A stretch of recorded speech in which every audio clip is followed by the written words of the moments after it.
المشكلة كانت هي الأسبوع الماضي يوم الأحد، كانت الساعة تقريبا بالأربعة، 4:30، أولادي عم بيلعبوا تحت بالشارع بالبسليكات، فبرقد ولد من أولادي عم بيقول لي بابا أحمد عم بياكل قتلة تحت، فأنا نزلت لتحت مأسرع ابني عم بياكل قتلة، نزلت لقيت ابني وجهه مليان دم، مضروب بضربات مبرحة يعني، فقدرت على اللي ضربه ما لقيته، حملت بالطريق أخذت ابني وطلعنا على البيت.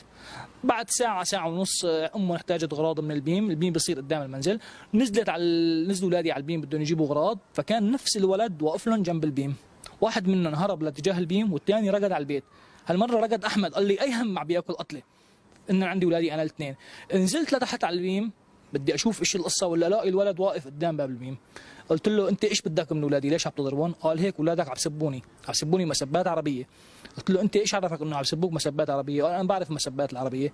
المهم ما لف الطويله، طلع ابني من البيم لما اللي شافني قام هجم الولد عليه بده يضربه، قلت له خلص عيفو انت شلون بدك تضربه؟ قال لي لا بدي اضربه. بلش ابني يتخبى وراي وانا ما بقى احسن اعمل شيء مع الولد، اقوم اضرب الولد بتقوم المنطقه كلها علي. ولد طفل عمره 16 سنه بيقولوا، هو مو طفل بس عمره 16 سنه، انا ابني الطفل عمره 9 سنين. قلت له انت شلون يعني عم تضرب ابني؟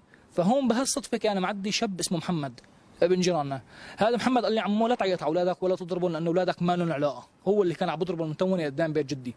اندار عليه مباشر قال له محمد انت لا تتداخل، قال له سان قارشمه وضربه بوكس على انفه مباشره، حطه ونزل فيه الضرب. انا هون بلشت اخلصه بطريقه انه ما اذيه فيها للتركي، يعني انا حريص انه ما يتاذوا اهل ضيعتي واهل حارتي لانه الوضع مبين شلون بده يكون. بطل يزح بلش يدفش ويرفس، فهون الله يجزيه خير كان في شاب تركي تدخل بالموضوع زحه للولد وشاله. قلت له لهذا الولد السوري محمد روحوا على بيتكم. هذا التركي عاف ومشي. بعد شوي نزلت انا لتحت بدي اشوف اهله للولد، مين امه ابوه خاله، حدا يحكي معه انه ليش هيك عم يساوي. ما حدا رد علي، قال ماله ابوه ميت، امه ميهون.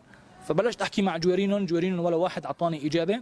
فهون الولد كان جاي وعم بعيط وبشوبر انه هذا الموقف الي، يقول لي بدو راك بنم ولا سوري ما بدي اشوف هون، من هلا وراي بدي اشوف اولادك بدي اذبحهم. قال له هدي شوي ما بصير تحكي هيك، يقول لي لا بصير احكي، وشوي الثانيه اذا انت بدك تتم هون انت بدي اذبحك. فندرت توجهت الكلمه للجار، قلت له تفرج ايش عم بحكي.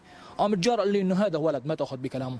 قلت له طب ولد يعني شلون هذا هيك عم بحكي؟ يعني احنا وين عايشين حتى هو هيك عم بحكي؟ ايه وبلش يعيط، قرب لعنده قال له يا عيني يا روحي، ما يرد، يدفشني ويسبني، بلش يسبني. فتركت انا الموضوع، اخذت حسبي الله وطلعت على البيت لانه ما كان ولا واحد عم يتداخل، العالم كلها واقفه بس عم تتفرج. حسيت حالي انا عم بحكي مع حالي، حملت ضرب طريقي وطلعت على البيت.